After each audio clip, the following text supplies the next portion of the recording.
What's up, everybody? It's your boy Trayvon here with Central TV, and today I'm going to do a full review on the fragrance from the house of Maison Can. This is a cheapy house. Well, it's a cheapy house inside of the rack stores, TJ Maxx, Marshalls, but online this is a clone house, a dupe house where they make inspired by fragrances and stuff like that. And this particular fragrance is a dupe of YSL Libre. Is marketed towards women, but the smell is unisex to me because it does have a nice amount of maturity to it as far as for the older gentlemen. But without further ado, let's just jump into it. So that fragrance is from the house of Maison Can. This is Maison Can Clio, if I pronounce that right. There you go. Here's the bottle. Got this particular one at TJ Maxx for $15 and some change. The atomizer on here it's alright. It's not good and it's not bad either. It's right in between where it needs to be for a cheapie, but it is what it is. This fragrance opens up beautifully. It has like this bright, uplifting, white floral, citrusy type of a sweetness to it that's fruity, juicy, also dark in the opening too. It's like a dark fruitiness that's in there, but it's bright at the same time. It's just an amazing fragrance and it smells wonderful. Like I said, it can be for men and women because in the opening it's kind of feminine, but as it dries down it gets a little bit more masculine. So let's just jump into those notes. So I couldn't find any notes anywhere else other than their website on MaisonCan.com, and from what I read, this one in the top has lavender, mandarin, and black currant and petitgrain, if I pronounce that right. So yeah, in the opening, you do get like a fruity, powdery, bright floral scent when it comes to that mandarin, and that lavender. Black currant gives it a little bit more of a dark oriented sweetness, which smells fantastic. Really, really fantastic. As well as once you transition to the mid notes though, you get some orange blossom, jasmine.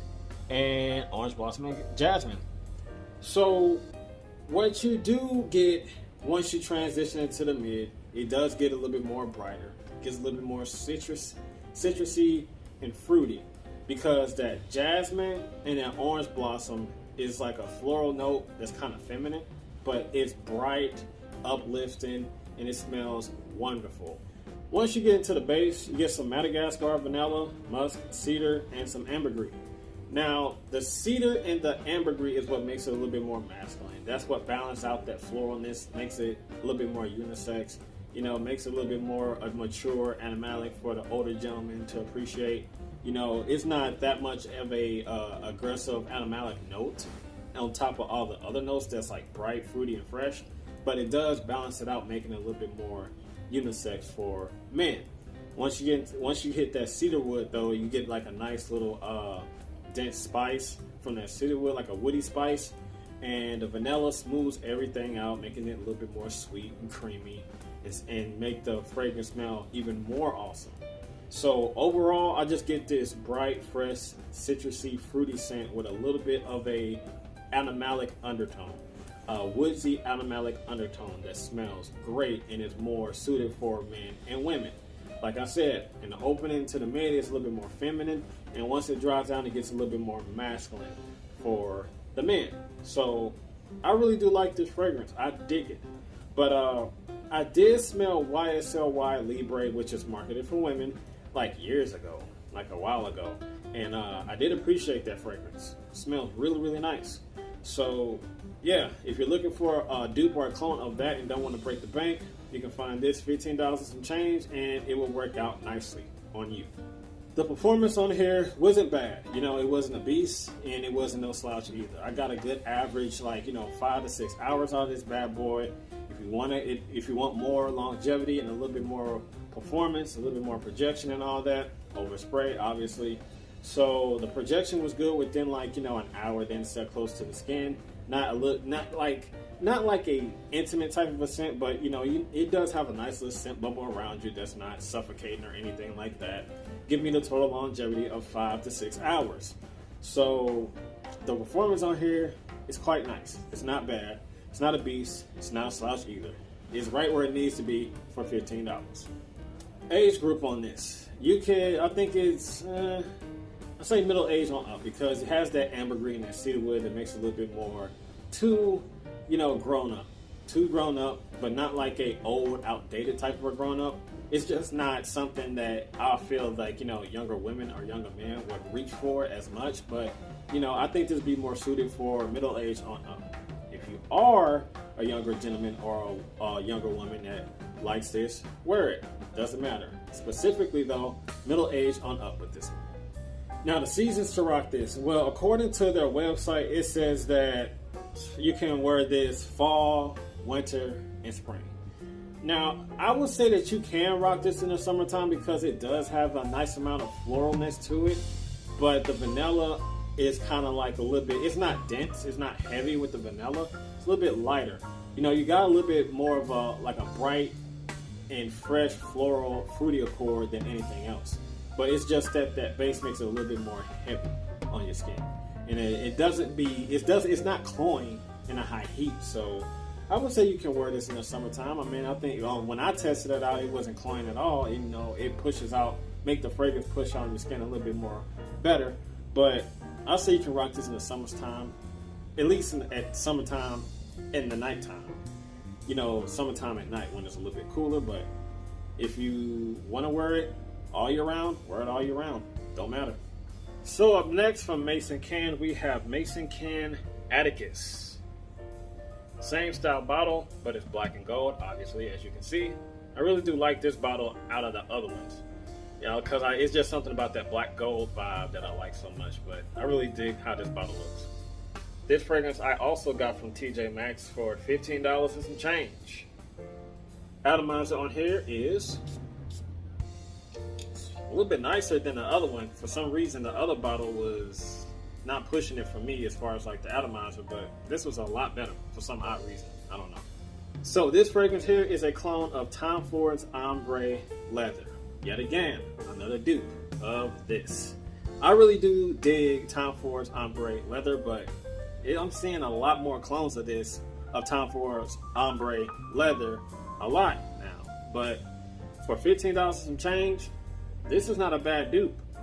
This fragrance here, as far as like, being a dupe of that Tom Ford's Ombre Leather, this one, it's more fresher. It's not like, you do get that leathery accord that Ombre Leather has, that same appeal, but this one is a lot fresher. Also, while we're on that topic, when you want to compare it to the other dupes, like the original Ben Sherman signature, this one is sweeter than this one. And if you are familiar, which I'm pretty sure that you are if you've been hanging around this channel long enough, this is a fantastic dupe of Tom Ford's Ombre Leather, which is Shield Black Leather Eau de Parfum.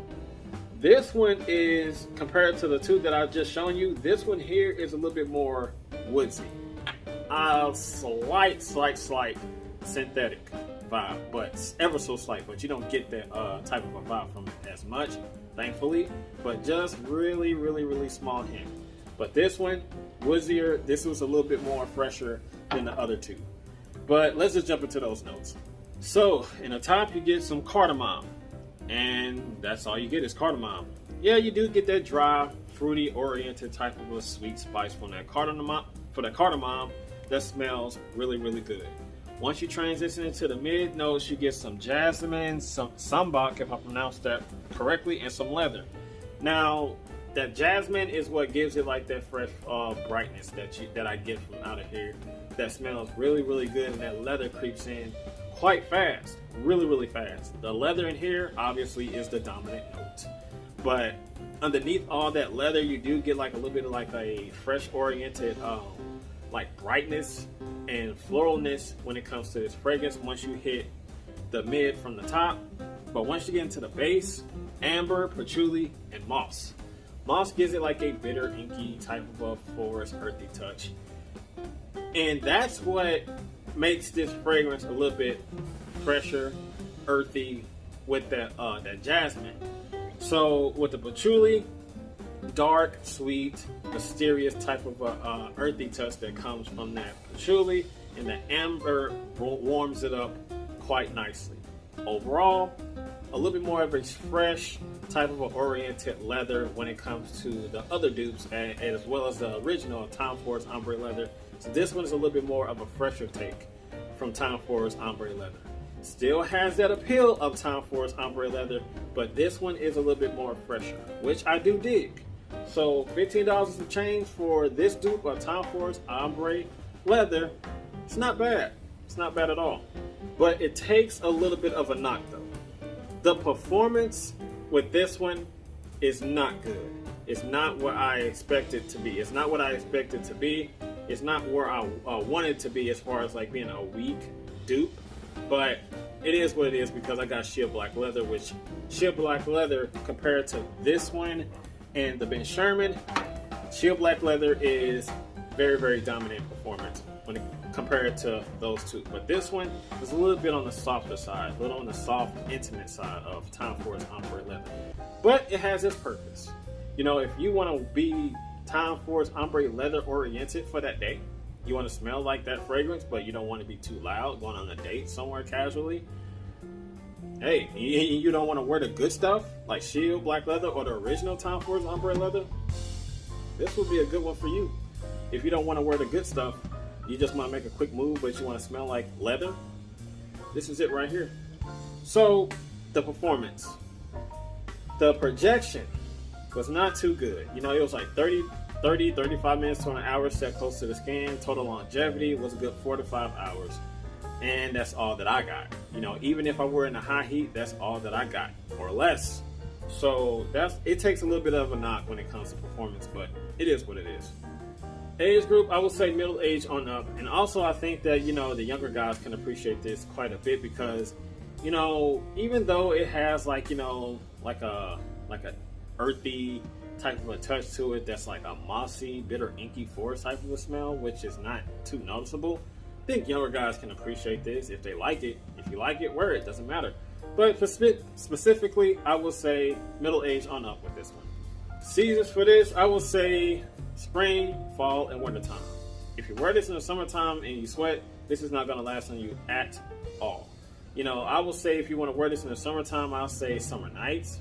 Good luck getting a nice and good amount of performance out of this.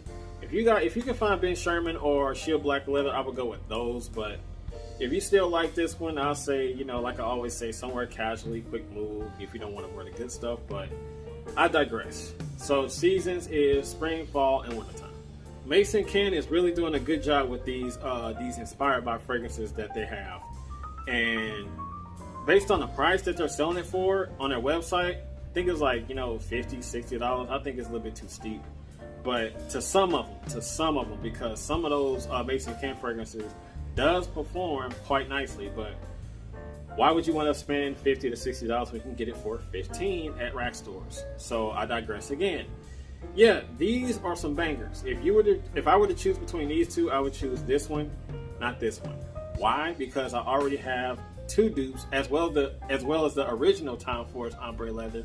So I would say pass on this. If you got those three, I'll say pass on this one. But if you don't care and you don't have those three, I'll say pick this up and you may enjoy it quite nicely if you're a fan of Tom Ford's ombre leather. So that's all that I have for Scent Talk TV, ladies and gentlemen. As always, you know what to do. You gotta like, comment, share, and subscribe, and make sure you hit that notification bell so you don't miss anything. And I will see you guys in the next video. Be safe out there and be blessed and have a good one. I'm out of here. Peace.